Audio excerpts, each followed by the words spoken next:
Hello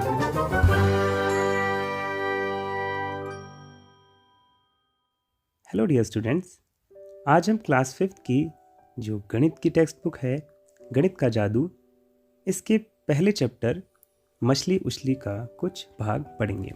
ठीक है, तो चलिए इस चैप्टर को पढ़ते हैं। गहरे समुद्र में देखो प्यारी सी रंगीन मछलियाँ तैरती शांति से। 3 पंक्तियों में कही गई इस कविता को हाइकू कहते हैं। तो आपको यहाँ पर एक कविता दिख रही है ना, ये मात्र 3 पंक्तियों की है और ऐसी कविताएं हाइकू कहलाती हैं। प्रकृति के बारे में इस तरह की कविताएं जापान में लोगों को बहुत पसंद हैं। तो कहाँ के लोग इसको पसंद करते हैं? जापान के लोग इसको बहुत पसंद करते हैं। तो चलिए एक और हाइकू देख लेते हैं। तालाब शांत स्थिर, मछली उछली और लौटी, तालाब लहरों से हिल गया। तो ये भी एक हाइकू है। क्या तुम्हें कोई मछली रानी से संबंधित कविता याद है? आपने पिछली कक्षाओं में या नर्सरी में मछली से संबंधित कोई कविता जरूर पढ़ी होगी। क्या आपको वो कविता याद है?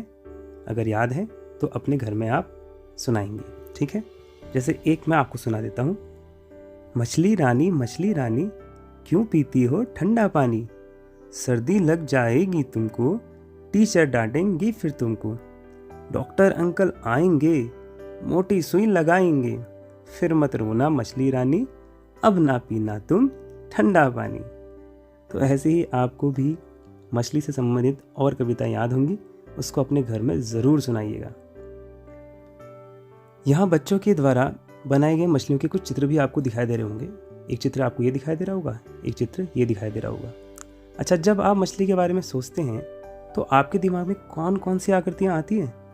सोचिए, आपको कैसे, जब आप आंखें बंद करेंगे फिर आप मछली के बारे में सोचेंगे तो आपके दिमाग में मछली की कैसी आकृति आती है? अच्छा, अब क्या करना है आपने? अब आपने मछली का चित्र बनाने के लिए वर्ग और त्रिभुज का उपयोग करना है। ये आप अपनी कॉपी में करेंगे। आपको पता है ना वर्ग किसे कहते हैं? वर्ग एक ऐसी आकृति है जिसकी चारों भुजाएं भी बराबर होती हैं और चारों कोण भी बराबर होते हैं, यानी चारों कोण समकोण होते हैं। और त्रिभुज 3 रेखाओं से घिरी हुई आकृति होती है, ये भी आप जानते हैं। अब आपको यह करना है, त्रिभुज और वर्ग की सहायता से मछली का चित्र बनाना है। तो एक चित्र तो मैं आपको बना के दिखा देता हूँ। तो देखिए, यहाँ पर मैंने सिर्फ त्रिभुज और वर्ग का प्रयोग करके एक मछली का चित्र बनाया है। हाँ, उतना अच्छा तो नहीं है, आप इससे भी बेहतर अपनी कॉपी में बनाएंगे। ठीक है, चलिए। अपने आसपास कपड़ों पर, चित्रों में, दरी आदि पर मछली के डिज़ाइन ढूंढो। आपने देखा होगा कई सारी जगहों पर जो है मछलियों के चित्र बनाए जाते हैं। तो आप लोग ढूंढिए और बताइए कि आप मछली के चित्र आपको कहाँ कहाँ पर दिख रहे हैं।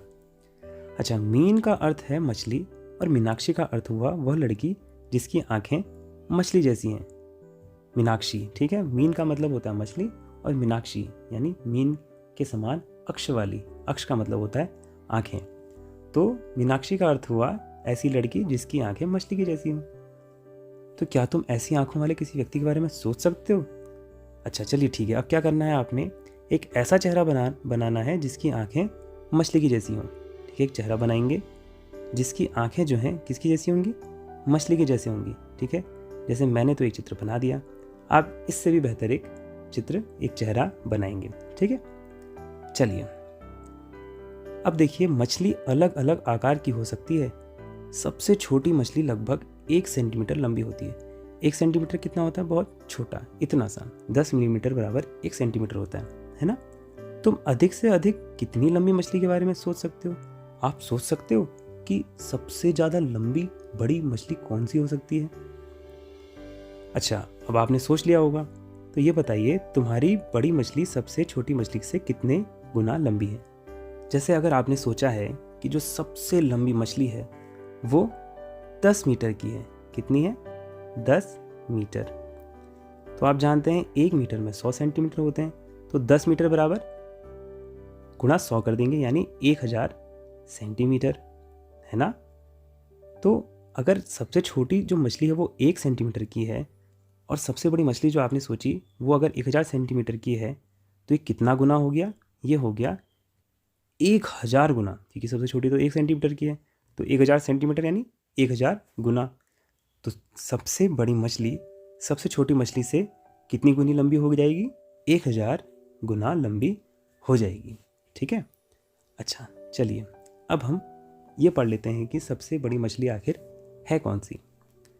सबसे बड़ी मछली है व्हेल शार्क। ठीक है।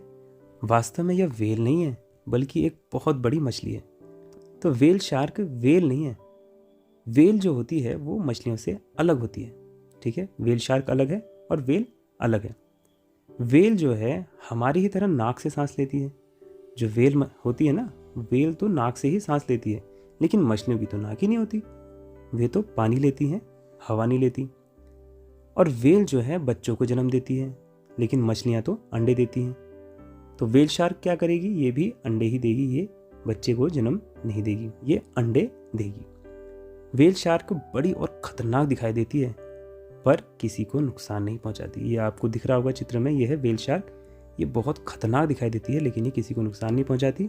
वे मनुष्य पर हमला नहीं करती, ये मनुष्य पर भी हमला नहीं करती है। ठीक है। तो आपको ये पता चला कि सबसे जो बड़ी मछली है वो है व्हेल शार्क, और व्हेल शार्क कोई व्हेल नहीं है।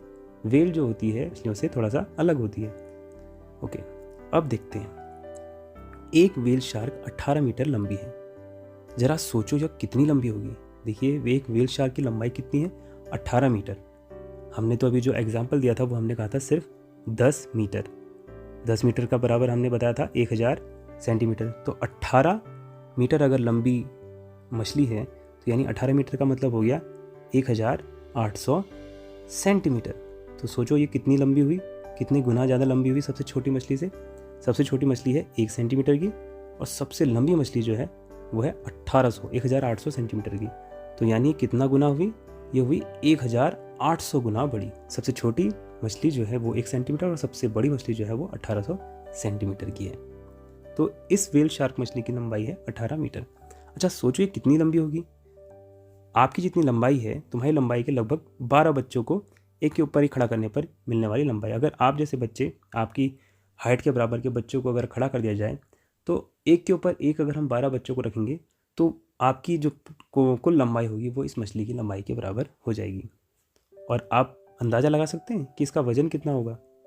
आप सब बच्चों के वज़न को मिलाया भी जाए ना तब भी आपका वज़न जो है इससे बहुत कम होगा। इसका वज़न होता है लगभग 16,000 किलोग्राम। ठीक है। तो आपका कितना वज़न है? आपका वज़न होगा 20 किलो, 25 किलो, लेकिन इसका वज़न कितना है? लगभग 16,000 किलोग्राम। चलिए अब आगे बढ़ते हैं। अच्छा ये प्रश्न आ गया, तुम्हारा वज़न कितने किलोग्राम है? तो आप इसको यहाँ पर लिखेंगे कि आपका वज़न कितना है। आपका वज़न 20 किलोग्राम है, 21 किलोग्राम है, 22 किलोग्राम है, या इससे ज़्यादा है या कम है वो आप यहाँ पर लिख देंगे। ठीक है। उसके बाद तुम्हारी ही तरह 12 बच्चों का कुल वज़न लगभग डैश किलोग्राम होगा। माना कि आपका वज़न 20 किलोग्राम है। ठीक है। तो आपकी ही तरह 12 बच्चों का कुल वज़न कितना हो जाएगा? तो क्या करेंगे आप? आपका वज़न है 20 किलोग्राम और आपकी ही तरह अगर 12 बच्चों का वज़न कुल नापा जाए तो वो हो जाएगा 20 गुना 12। तो ऐसे आप निकाल सकते हैं ये कितना आ जाएगा आपका? 240 किलोग्राम। ठीक है। तो ऐसे ही आप हिसाब लगाएंगे, आपका जितना वज़न होगा आपके ही जैसे 12 बच्चों का कुल वज़न कितना हो जाएगा वो यहाँ पर आप लिख देंगे। फिर है व्हेल शार्क का वज़न तुम्हारे जैसे 12 बच्चों के कुल वज़न से लगभग कितना ज़्यादा होगा। तो आपने अभी देखा कि जो व्हेल शार्क का वज़न है, ठीक है, व्हेल शार्क, इसका वज़न कितना है? हमने देखा था अभी 16,000 किलोग्राम। कितना है? 16,000 किलोग्राम। और आपके जैसे 12 बच्चों का वज़न कितना था? ठीक है, वो था आपका 240 किलोग्राम। तो अब ये बताइए कि व्हेल शार्क का वज़न आप जैसे 12 बच्चों के कुल वज़न से कितना ज़्यादा होगा। तो आप क्या करेंगे? 16,000 उस व्हेल शार्क का वज़न था और आपका वज़न, आप जैसे 12 बच्चों का वज़न था 240। ये तो खाली एग्जाम्पल के लिए, आपका जितना वज़न होगा आप उसी हिसाब से इसको सॉल्व करेंगे, फिर आप इसको इसमें से घटा देंगे। ठीक है।